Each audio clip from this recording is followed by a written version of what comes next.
बिस्मिल्लाहिर्रहमानिर्रहीम। अस्सलाम वालेकुम।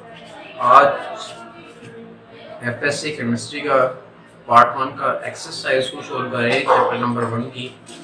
उसमें हम क्वेश्चन नंबर 20 पे पहुंच चुके हैं। क्वेश्चन नंबर 20 में क्या कहता है, चलिए अभी देखते हैं। क्वेश्चन नंबर 20 वो कहते हैं calculate the number of grams of aluminium sulphide. मतलब हमने मास फाइंड करना है, mass of aluminium sulphide Al2S3, ये चीज हमने फाइंड करनी है। फिर क्या कहते हैं, विच आर प्रिपेयर्ड, ये जो चीज है ये प्रिपेयर्ड होती है किसके जरिए, by the reaction of 20 gram aluminium. Means mass हमने कितना लेना है, मास ऑफ एल्यूमिनियम 20 ग्राम लेना है। इसको रिएक्शन करवाना है 30 ग्राम ऑफ सल्फर के साथ। मास ऑफ सल्फर 30 ग्राम, ये दो अमाउंट को लेके हमने रिएक्शन करवाना है और इन के रिएक्शंस की वजह से एल्यूमिनियम सल्फाइड का कितना मास हासिल होता है, ये चीज हमने चेक करनी है। यहाँ पे how much the non limiting reactant is in excess. इसमें क्योंकि रिएक्शन करते वक्त एल्यूमिनियम और सल्फाइड को जब रिएक्शन करवाया जाता है तो दो रिएक्टेंट है। अब इन दोनों रिएक्टेंट की जो अमाउंट ली जा रही है वो डिफरेंट है। होगा क्या कि किसी दोनों में से एक की मकदार जो है वो क्या हो जाएगी, कंप्लीटली खत्म हो जाएगी, जो कि रिएक्शन को स्टॉप कर देगी, प्रोडक्ट को रोक देगी, तो वो लिमिटिंग रिएक्टेंट है। उसके अलावा जो दूसरी होगी, जो जितनी यूज हो चुकी होगी उसको हमने छोड़ देना टोटल 30 में से, और बाकी जो अमाउंट मास की बच जाएगी वो उसकी मास बच जाएगी। जैसे कि अगर सल्फर हुआ तो सल्फर का जो 30 में से निकालने के बाद यूज्ड सल्फर जो है 30 ग्राम से निकाल देने के बाद जो मास बचेगा वो नॉन लिमिटिंग रिएक्टेंट का होगा, अगर सल्फर नॉन लिमिटिंग हुआ तो। अभी देखेंगे हमने कैसे करना है इसको सोल्व करने का तरीका। अभी हम इसको देख लेते हैं। मीन हमारा मकसद ये है, और सेकंड क्या चीज है कि mass of excess non limiting reactant, मतलब यहाँ पे जो नॉन लिमिटिंग रिएक्टेंट है एल्यूमिनियम और सल्फर में से उसकी कितने अमाउंट एक्सेस बच चुकी है आपके पास। मास एक्सेस नॉन लिमिटिंग रिएक्टेंट कितना एक्सेस है, कितना ज्यादा है, वो चीज हमने फाइंड करनी है ग्राम्स के अंदर, क्योंकि मास इट मींस ग्राम्स का यूनिट इस्तेमाल होगा। चलिए इन चीजों को फाइंड करने के लिए हम किस तरीके से इसे टैकल करेंगे, किस तरीके से इसे सोल्व करेंगे। क्योंकि सबसे पहला काम हमारा यही होता है कि हमने उनमें लिमिटिंग रिएक्टेंट का पता चलाना होता है। हम पहले इक्वेशंस को लिख लेते हैं। यहाँ पे एल्यूमिनियम है, सल्फर है, क्या बना रहे हैं, Al2S3 बना रहे हैं, मींस 2 एल्यूमिनियम है और 3 सल्फर है, ये बैलेंस होगी। अब ये हम रिएक्शंस की तरफ चलते हैं कि किस तरीके से हम कंप्लीट करते हैं। हमें जो मास दिया हुआ किस किस चीज का मास दिया हुआ, एल्यूमिनियम का दिया हुआ और सल्फर का दिया, हमने इनके मोल्स फाइंड कर लेने हैं।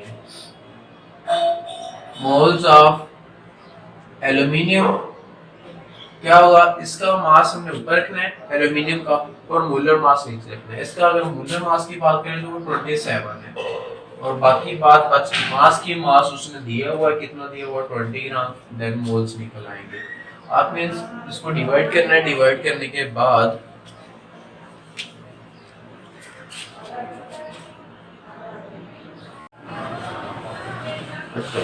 इसके मोल्स देखते हैं कि इसके मोल्स कितने निकलते हैं। तो इसके मोल्स 0.74 मोल्स निकले। देन हमने मोल्स किसके निकालने हैं, सल्फर के निकालने हैं, क्योंकि एल्यूमिनियम के निकाल चुके हैं, सल्फर के निकालेंगे। मोल्स ऑफ सल्फर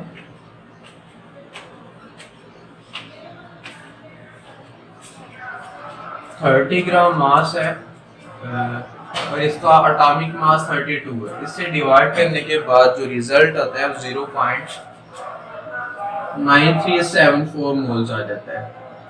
तो इन दोनों के मोल्स मैंने निकाल लिए हैं। अभी हमने इनके मोल्स के साथ ये देखना है कि इनकी प्रोडक्ट किसकी कम बन रही है।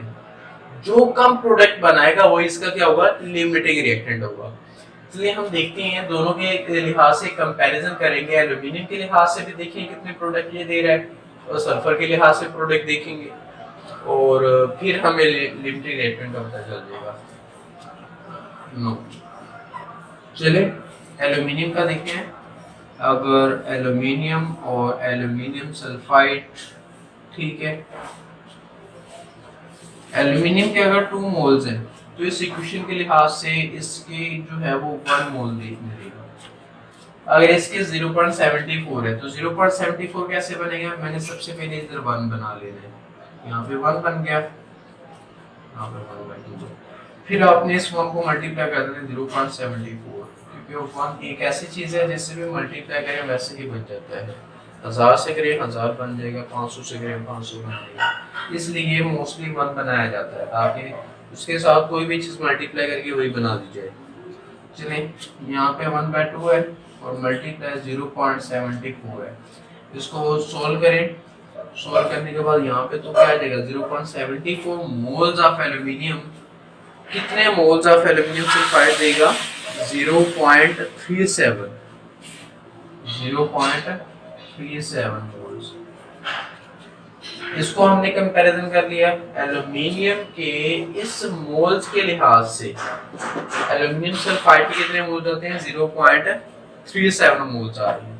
चलिए दूसरा देखते हैं उसका। फिर हम सल्फर और एल्यूमिनियम सल्फाइड को कंपैरिजन करते हैं।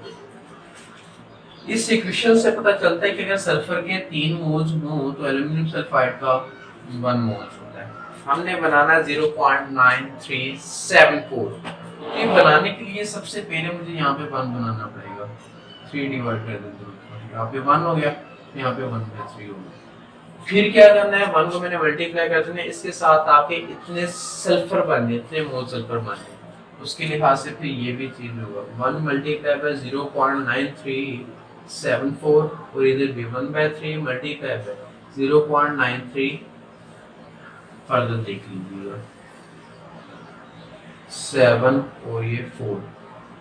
नेक्स्ट हमने देखना है कि यहाँ पे तो 0.9374 आ गया, हमें पता चल गया कितने मोल्स के साथ कितने एल्यूमिनियम सल्फाइड देगा। वो देता है 0.31 मोल्स। तो इतने मोल्स जो है वो प्रोड्यूस सल्फर कर रहे हैं। तो इससे हमें क्या पता चल रहा है कि कौन सी चीज जो है वो यहाँ पे कम है, कौन सी चीज यहाँ पे कम प्रोडक्ट दे रही है। अगर देखा जाए तो एल्यूमिनियम 0.37 दे रही है और दूसरी सल्फर 0.31 दे रही है। इट मींस लिमिटिंग रिएक्टेंट क्या हुआ? सल्फर हुआ। तो इट मींस इस पूरे के पूरे रिएक्शन की बात हो रही है, वो सिर्फ सल्फर कंप्लीट कर रहा होगा, सल्फर इसे कंप्लीट कर रहा होगा, मतलब सल्फर इसे करवा रहा होगा, सल्फर रिएक्शन रोक भी सकता है आपके पास। तो इसलिए हम इसके सल्फर के लिहाज से हम सारी के सारी कैलकुलेशन देखेंगे कि कितना कंज्यूम हुए सारी की सारी चीजें, और देन प्रोडक्ट क्या बना, उसका मास क्या है, उसको हम देखते हैं। उस किसके लिहाज से हमने देखना है? सल्फर के लिहाज से, क्योंकि सल्फर ने इतना अमाउंट बना के रुक जाना है, खत्म हो जाना है। ये तो फिर बनेगी नहीं, ये तो हमारे पास हमने कैलकुलेशन की है, ये तो ज़्यादा हो जाएगी, लेकिन सल्फर जब रुक गया तो प्रोडक्ट भी रुक जाएगी। इसलिए हमें इस मोल्स को यूज़ करना है, इस मोल्स को हम इस्तेमाल करेंगे। इट मीन्स इसके जो मोल्स हैं वो हमें पता चल गए। जब इसके मोल्स पता है, मॉलिक्यूलर मास निकाल के हम इसका मास फाइंड कर सकते हैं, जो कि क्वेश्चन नंबर 1 में हमने पूछा हुआ है। चलिए इसकी इधर मैं सीरीज करता हूँ। 2 चीज़ें आई, एक तो सल्फर लिमिटिंग रिएक्टेंट है, दूसरी जो चीज है ये मैं यहाँ पे लिखा रहने देता हूँ, इसको मैं यहीं पे क्लोज कर देता हूँ। ये क्या था? एल्यूमिनियम था, और ये क्या था? Aluminium sulphide. ये क्या था? सल्फर था, ये एल्यूमिनियम सल्फाइड। इसे मैं इधर क्लोज कर देता हूँ ताकि ये आइडिया रहे, ये आइडिया हमने निकाला है सारा इसका। ठीक है, नेक्स्ट हम चलते हैं। नेक्स्ट वो क्या कहते हैं? हमने इस मोल्स को लेना है, क्योंकि इसके मोल्स का हमारे इट मींस यही मोल्स प्रोड्यूस होंगे, ये तो हो नहीं सकती क्योंकि इसने अपने आप को खत्म कर लेना इतना बना के। इसलिए moles of aluminium sulphide Al2S3 वो कितना है? 0.31 है। और again molecular mass of aluminium sulphide वो कितना बनता है, आपने 2 को मल्टीप्लाई कर देना है 27 के साथ, फिर प्लस 32 को मल्टीप्लाई कर देना है 3 के साथ।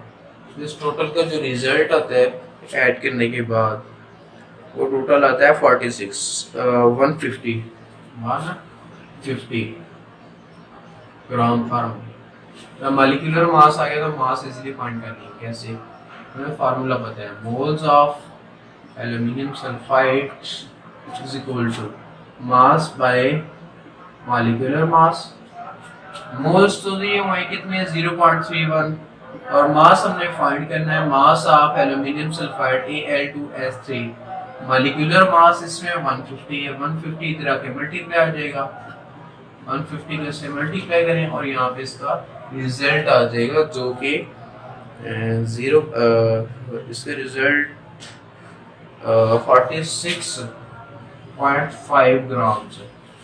इसका आ गया मास ऑफ एल्यूमिनियम सल्फाइड। तो ये चीज़ इसकी कंप्लीट होगी, पहली चीज़ जो कि हमने फाइंड करना चाह रहे थे हम उसकी फाइंड कर चुके हैं। नेक्स्ट जो सेकंड चीज़ है वो ये कह रहे हैं कि मास जो है एक्सेस कितना है नॉन लिमिटिंग रिएक्टेंट का। नॉन लिमिटिंग रिएक्टेंट कौन सा है, ये कितना मास एक्सेस है वो हमने देखना है। इट मींस क्योंकि ये लिमिटिंग रिएक्टेंट है, ये इसको भी कंट्रोल करेगा, इसको भी कंट्रोल करेगा। इसका मतलब इसके लिहाज से हमें देखना है कि इसके कितने मोल्स कंज्यूम होते हैं, जितने मोल्स कंज्यूम हुए उसको उसके टोटल मोल्स में से निकाल देंगे, जो बच जाएंगे वो एक्सेस होंगे। कोई चीज़ हमने यहाँ पे निकाल दी, देख लेते हैं अभी इसको सोल्व करके। हमने सल्फर के लिहाज से क्या करना है, उसके मोल्स फाइंड करने हैं, एल्यूमिनियम और सल्फर की कंपैरिजन। ठीक है, हम कहते हैं कि अगर ये 3 मोल्स हैं तो ये कितने मोल्स दे रहा है, 2 मोल्स दे रहा है। हमें सल्फर को 1 बनाना है 3 डिवाइड करके, फिर हमने सल्फर 1 की जगह पे मल्टीप्लाई कर देना है 0.9374 और इसी चीज़ को हमें यहाँ पे मल्टीप्लाई करना है। उसको मल्टीप्लाई करने के बाद यहाँ पे मोल्स ऑफ एल्यूमिनियम आ जाएगा और कितने मोल्स हैं इसके मोल्स हैं 0.625 0.9374। इट मींस इससे ये पता चलता है कि इसके अगर इतने मोल्स हैं, क्योंकि इतने मोल्स हैं, इतने मोल्स खत्म होने के बाद वो एल्यूमिनियम की कितनी अमाउंट दे सकता है, इतनी अमाउंट दे सकता है 0.625 मोल्स दे सकता है। हमें मोल्स का पता चल गया, लेकिन हमने मास फाइंड करना है। तो मोल्स जब पता चल गया तो मास निकालना कोई मुश्किल चीज़ नहीं है। कैसे, क्योंकि mole is equal to mass by molecular mass है। अगर बात करें मोल्स कितनी है 0.625, लेकिन हमने एक्सेस फाइंड करना है। क्या फाइंड करना है, एक्सेस फाइंड करना है। चलिए पहले इसके हम चलिए मोल्स मास निकाल लेते हैं। इसके लिहाज से कितना मास बनता है, is equal to mass by molecular mass 27 है, 27 को इससे मल्टीप्लाई कर लें, मास आ जाएगा। और ये जितना भी मास आएगा इस मास में से ये जो मास आएगा इसको माइनस कर देना है। किसमें से, इसके मास 20 ग्राम में से। जितना भी 20 ग्राम में से माइनस करने के बाद मास बचेगा वो एक एक्सेसिव अमाउंट होगी जो कि अनरिएक्टेड फॉर्म में उसमें रह जाएगी रिएक्शन के अंदर। मीन्स यहाँ पे यही हम इस्तेमाल कर लेते हैं स्टेटमेंट को। और यहाँ पे क्या चीज़ आ जाएगी 0.625 मल्टीप्लाई बाय 27। ठीक है, इसको हमने चलिए यहाँ पे मैं लिख देता हूँ 20 माइनस 0.625 मल्टीप्लाई बाय 27। मतलब यहाँ पे ये है कि इस 20 में से हमने ये चीज़ निकाल देनी है, जो भी आंसर यहाँ पे बचेगा। और आंसर क्या बचता है इसका 3.105 ग्राम्स।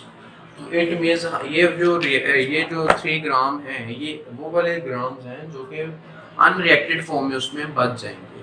मेरे ख्याल से आप लोग समझ आ गए। ओके, खुदा हाफिज़।